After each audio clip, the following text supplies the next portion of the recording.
दोस्तों स्वागत है आपका आज की हमारी इस वीडियो में। दोस्तों आज की इस वीडियो में हम हमारी इंडियन एयर फोर्स के फ्यूचर के बारे में बात करेंगे और आज की इस वीडियो में हम बात करेंगे कि 2023 तक हमारी इंडियन एयर फोर्स में कौन से नए प्रोजेक्ट शामिल होंगे और 10 ऐसे प्रोजेक्ट्स के बारे में बात करेंगे जो कि हमारी एयर फोर्स के लिए बहुत ज़्यादा इंपॉर्टेंट है। जैसे कि हम जानते हैं कि हमारी इंडियन एयर फोर्स की हाई लेवल कमांडर मीटिंग हुई थी जिनमें सभी कमांडर्स ने ये डिस्कस किया था कि हमारी इंडियन एयर फोर्स का अगले 10 सालों के लिए क्या रोड मैप होगा और क्या प्लान होगा।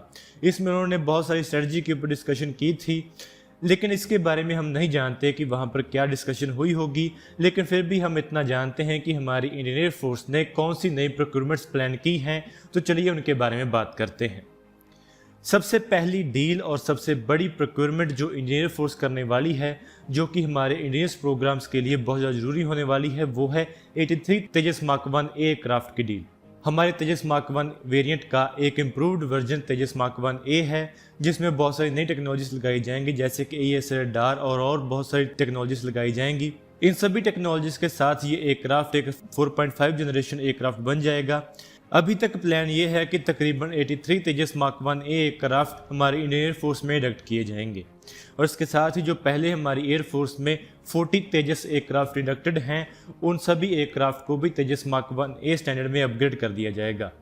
83 तेजस एयरक्राफ्ट के आ जाने के साथ हमारी इंडियन एयर फोर्स की जो डिप्लीटिंग स्क्वाड्रन स्ट्रेंथ है वो भी पूरी हो जाएगी और हमारे MiG-21 एयरक्राफ्ट को भी रिप्लेस कर दिया जाएगा। इसके साथ ही दूसरा जो प्रोजेक्ट हमारे लिए बहुत ज़्यादा इंपॉर्टेंट है वो है तेजस मार्क 2 एयरक्राफ्ट या मीडियम वेट फाइटर एयरक्राफ्ट। तेजस मार्क 2 प्रोग्राम को हमारी एयर फोर्स का सबसे ज़्यादा इंपॉर्टेंट प्रोग्राम कहा जा रहा है। वो इसलिए है क्योंकि ये तेजस मार्क 1 एयरक्राफ्ट से एक बहुत बड़ी अपग्रेड लेकर आएगा। इसमें बहुत सारी नई टेक्नोलॉजीज होंगी और इसका साइज़ भी उससे बड़ा होगा और जो काम तेजस एयरक्राफ्ट नहीं कर पाता है वो तेजस मार्क 2 कर पाएगा। इसके डिज़ाइन को भी चेंज किया गया है, इसमें कैनन्स का इस्तेमाल किया गया है और इसके साथ ही इसमें ज़्यादा पेलोड कैरी करने की कैपेबिलिटी भी होगी। इस एयरक्राफ्ट की अगर प्रोटोटाइप की बात करें तो इसके प्रोटोटाइप के बारे में ऐसी न्यूज़ आई है कि 2023 में इस एयरक्राफ्ट का पहला प्रोटोटाइप रोल आउट कर दिया जाएगा और इसके बाद इसकी टेस्टिंग की जाएगी और इसकी टेस्टिंग के बाद इस एयरक्राफ्ट को अगले 3 सालों में इंडक्ट कर लिया जाएगा। अगर रियलिस्टिकली बात करें तो ये एयरक्राफ्ट 2026-28 तक हमारी एयर फोर्स में शामिल हो जाएगा।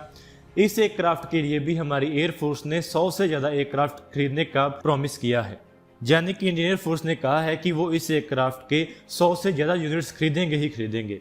ये एयरक्राफ्ट हमारी इंडियन एयर फोर्स में शामिल मिराज 2000 एयरक्राफ्ट को रिप्लेस करेगा और कुछ रिपोर्ट्स के मुताबिक ये जैगुआर एयरक्राफ्ट को भी रिप्लेस करेगा।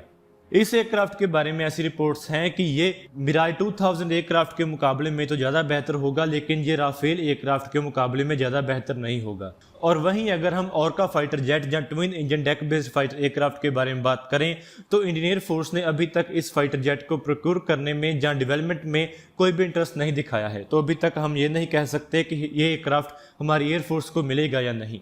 इसके साथ ही जो अगला बड़ा प्रोजेक्ट इंडियन एयर फोर्स के लिए है वो है MMRC 2.2।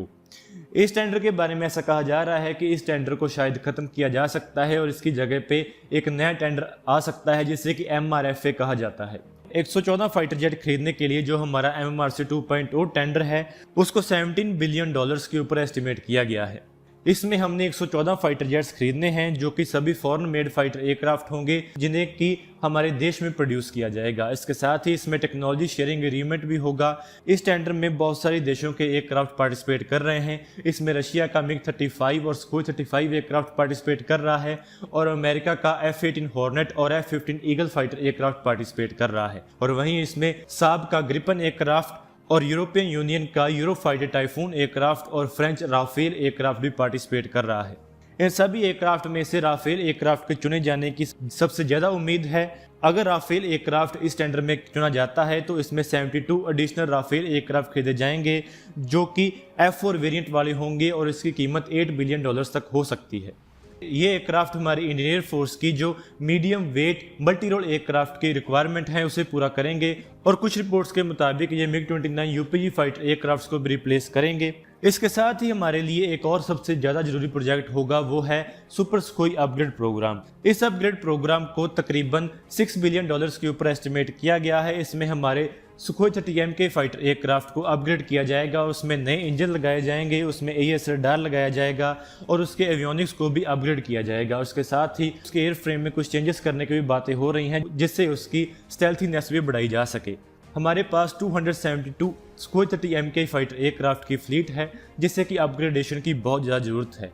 अभी तक इन एयरक्राफ्ट को कोई भी मेजर अपग्रेड नहीं मिली है और इस अपग्रेड के बाद ये एयरक्राफ्ट चाइना के सुखोई 35 एयरक्राफ्ट के मुकाबले के हो जाएंगे और उससे सुपीरियर भी हो जाएंगे। और इसके साथ ही हमारा AMC फाइटर जेट भी डेवलप किया जा रहा है, जिसके बारे में अभी रिपोर्ट आई है कि 2024 में इस एयरक्राफ्ट का पहला प्रोटोटाइप आ जाएगा और उसकी फर्स्ट फ्लाइट भी हो जाएगी।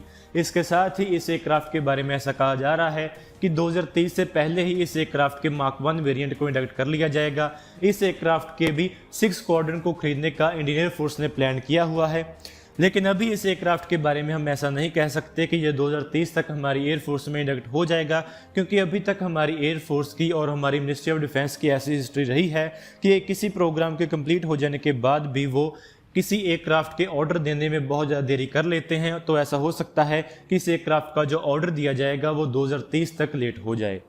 इसके साथ ही हमारी एयरफोर्स के लिए AWACS एयरक्राफ्ट की भी बहुत बड़ी ज़रूरत है। हमारी एयरफोर्स को और ज़्यादा AWACS एयरक्राफ्ट की ज़रूरत है। हमारे नेबर्स जैसे कि पाकिस्तान और चाइना दोनों के पास बहुत बड़ी गिनती में AWACS एयरक्राफ्ट मौजूद हैं, जो कि बहुत बड़े फोर्स मल्टीप्लायर्स हैं और इसी रोल के एयरक्राफ्ट की हमें भी ज़रूरत है। हमारे पास अभी बहुत कम गिनती में AWACS एयरक्राफ्ट मौजूद हैं और हमें एडिशनल एयरक्राफ्ट की ज़रूरत है। हमारे पास नेत्रा AWACS जो कि DRDO ने बनाए हैं उसे खरीदने की भी ऑप्शन है और इजरायली AWACS जो कि फैल्कन AWACS हैं उन्हें खरीदने की भी ऑप्शन है। कुल मिलाकर अगर हम बात करें तो 2030 तक हमें 20 AWACS एयरक्राफ्ट की ज़रूरत है।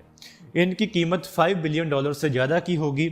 इसके साथ ही हमें कम से कम 6 मिड एयर रिफ्यूलर्स की ज़रूरत है, जिसके बारे में अभी ऐसी रिपोर्ट्स आई हैं कि ऐसा हो सकता है कि हमारी एयरफोर्स इन मिड एयर रिफ्यूलर्स को खरीदने की बजाय उन्हें लीज पर ले ले जाने की उन्हें ऐसा इसलिए कहा जा रहा है क्योंकि अभी हमारे पास फंड्स की कमी है और इसी फंड्स की कमी के कारण हमारी एयरफोर्स ने यह फैसला लिया है कि वो अपनी बहुत सारी परचेजेस को लीज के ऊपर कन्वर्ट कर लेंगे, यानी कि पूरी कीमत देने की बजाय वो इन एयरक्राफ्ट को लीज पर ले लेंगे। और वहीं अगर इन एयरक्राफ्ट को खरीदने की बात है तो ऐसे बहुत सारे एयरक्राफ्ट हैं जो कि दुनिया भर की एयरलाइंस के पास मौजूद हैं, जो कि उन्होंने रिटायर कर दिए हैं, जहां जो बहुत नए एयरक्राफ्ट हैं जिन्हें कि वो अभी इस्तेमाल नहीं कर रहे हैं और उन्होंने इन्हें बहुत जल्दी फेज आउट कर लिया है। ऐसे ही फ्रेंच एयरलाइन के एयरक्राफ्ट हैं जिन्हें कि हम एक कन्वर्जन किट की मदद से मिड एयर रिफ्यूलर्स में कन्वर्ट कर सकते हैं, जो कि हमारे लिए बहुत ज़्यादा कॉस्ट इफेक्टिव ऑप्शन हो सकती है। लेकिन अभी देखना यही होगा कि हमें कौन से मिड एयर रिफ्यूलर्स मिलेंगे। इसके साथ ही हमें अपने surface to air missile defence system को भी अपग्रेड करना होगा। हम QRSAM प्रोक्योर कर रहे हैं, Akash next generation SAM missile system procure कर रहे हैं। उसके साथ ही हमें surface to air missile system मिलेगा जो कि असरा मिसाइल बेस्ड सिस्टम होगा और उसके साथ ही हमें Barak 8 extended range missile defence system मिल रहा है और इसके साथ ही हमें S-400 मिसाइल डिफेंस सिस्टम भी मिल जाएगा। इन सभी मिसाइल डिफेंस सिस्टम के मिल जाने के साथ हमारे एयरफोर्स के पास और हमारी कंट्री के पास एक multi layered air defence system मौजूद होगा, जिसमें हर अलग अलग रेंजेस के लिए और हर अलग लेवल के लिए एयर डिफेंस सिस्टम मौजूद होंगे। यानी कि हमारी कंट्री का जो एयर डिफेंस सिस्टम होगा वो अलग अलग परतों वाला होगा। जो सबसे नीचे हमारा एयर डिफेंस सिस्टम होगा वो होगा QRSAM, जो कि बहुत कम रेंज वाला होगा, जो कि बहुत क्लोज आ रहे टारगेट को एंगेज करेगा। और इसके साथ ही जो हमारा S-400 मिसाइल डिफेंस सिस्टम होगा वो हमारे एयर डिफेंस सिस्टम की आउटर लेयर होगी, जो कि 400 किलोमीटर दूर ही अपने टारगेट्स को एंगेज कर पाएगा। इसके साथ ही हमारी एयरफोर्स को लाइट कॉम्बैट हेलीकॉप्टर्स की भी ज़रूरत है। हमारी इंडियन एयरफोर्स ने 65 लाइट कॉम्बैट हेलीकॉप्टर को खरीदने का प्लान किया हुआ है। हमारे लाइट कॉम्बैट हेलीकॉप्टर जो हैं वो भी तैयार हैं और उनके लिए अभी तक कोई ऑर्डर नहीं दिया गया है। पहले 15 लाइट कॉम्बैट हेलीकॉप्टर के ऑर्डर का भी HAL इंतज़ार कर रही है, लेकिन वो ऑर्डर भी अभी तक पास नहीं किया गया है। इसके बाद ऐसा प्लान है कि तकरीबन 150 लाइट कॉम्बैट हेलीकॉप्टर खरीदे जाएंगे, जिसमें बहुत सारे एयरक्राफ्ट इंडियन आर्मी खरीदेगी और बहुत सारे एयरक्राफ्ट इंडियन एयरफोर्स खरीदेगी। इन एयरक्राफ्ट की कीमत के बारे में भी अगर हम बात करें तो इसकी कीमत भी $2 बिलियन के आसपास हो सकती है, जो कि कम या ज़्यादा हो सकती है। इसके साथ ही हमारी एयरफोर्स ड्रोन्स भी प्रोक्योर करने वाली है। ऐसी रिपोर्ट्स आ रही हैं कि हमारी एयरफोर्स अमेरिका से ड्रोन्स खरीदने वाली है, लेकिन अभी तक ऐसा क्लियर नहीं है कि हम उनसे ड्रोन्स खरीदेंगे या नहीं। लेकिन ऐसी रिपोर्ट्स भी आई हैं कि हमने अमेरिका से 6 ड्रोन्स खरीदने का फैसला भी लिया हुआ है। हम अमेरिका से 6 प्रेडेटर B आर्म ड्रोन्स खरीदने वाले हैं, जुलाई 25 को टाइम्स नाउ डिजिटल की एक रिपोर्ट आई है जिसमें ऐसा दावा किया जा रहा है। उनके मुताबिक इस डील को फास्ट ट्रैक किया जा रहा है। इन 6 ड्रोन्स के शामिल हो जाने के बाद हमारी ड्रोन कैपेबिलिटी में बहुत बड़ा बूस्ट आएगा और उसके साथ ही हमारे रुस्तम 2 ड्रोन प्रोजेक्ट को भी खरीदा जा सकता है। अभी तक हमारे रुस्तम 2 ड्रोन प्रोजेक्ट के ट्रायल्स चल रहे हैं जिसके बारे में अभी तक ऐसी कोई भी इंफॉर्मेशन नहीं है कि ये कब तक तैयार हो जाएगा। इसके साथ ही हमारा औरा या घातक ड्रोन भी तैयार हो जाएगा जो कि एक स्टेल्थ यूकैव प्रोग्राम होगा। इसके तैयार हो जाने के बाद हमारी इंडियन एयर फोर्स को एक बहुत बड़ा फोर्स मल्टीप्लायर मिल जाएगा। इसके बारे में ऐसा कहा जा रहा है कि इसे इंडियन एयर फोर्स एक बॉम्बिंग रोल में इस्तेमाल कर सकती है। ये प्रोजेक्ट बहुत ज़्यादा सीक्रेटिव है तो इसके बारे में ज़्यादा जानकारी अवेलेबल नहीं है, तो हम आपको नहीं बता सकते हैं कि इसकी कौन सी डिटेल्स होंगी। अगर इसकी कैपेबिलिटीज़ के बारे में आपको जानना है तो आप सुखोई S-70 ओखोत्निक बी ड्रोन की मदद ले सकते हैं जो कि रशिया का एक स्टेल्थ ड्रोन है जिससे कि सुखोई 57 एयरक्राफ्ट के एक विंगमैन के तौर पर भी डिप्लॉय किया जा रहा है। तो अगर आप हमारे घातक ड्रोन की कैपेबिलिटीज़ के बारे में कुछ आइडिया लेना चाहते हैं तो आप इस ड्रोन के बारे में रिसर्च कर सकते हैं, और हमने जो हमारी घातक ड्रोन की वीडियो बनाई हुई है उसमें भी हमने इस ड्रोन के बारे में जानकारी देने की कोशिश की है। तो दोस्तों आज की इस वीडियो में इतना ही। अगर आपको ये वीडियो अच्छी लगे तो आप इसको जरूर लाइक और शेयर करें। Thanks for watching this video. जय हिंद, वंदे मातरम।